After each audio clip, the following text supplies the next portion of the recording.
ยั่วที่กันจนสายเรียนที่เรามาสวัสดีมาแต่เพียงเพียงบางวันเดิ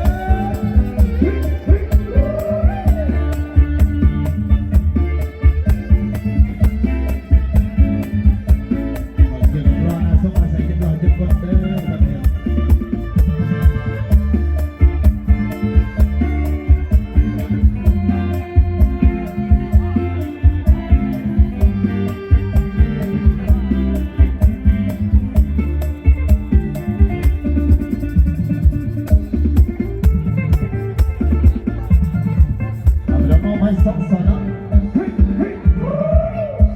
กินน้ำผู้สายไปดีมอไม่ตามคำขอนะพี่น้องด้วยขอยามันก็ยามันเลยพี่น้อง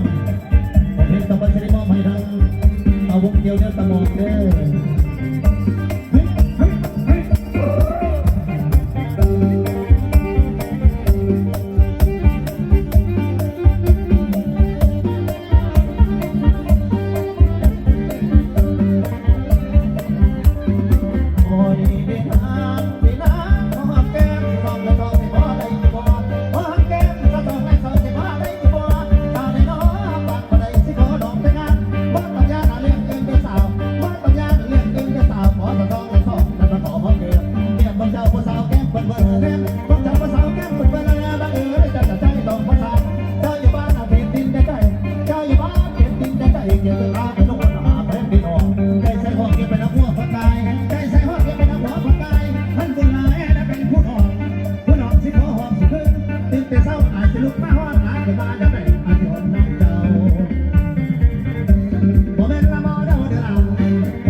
จะสนับสนุนอะไรเยอะไปนะ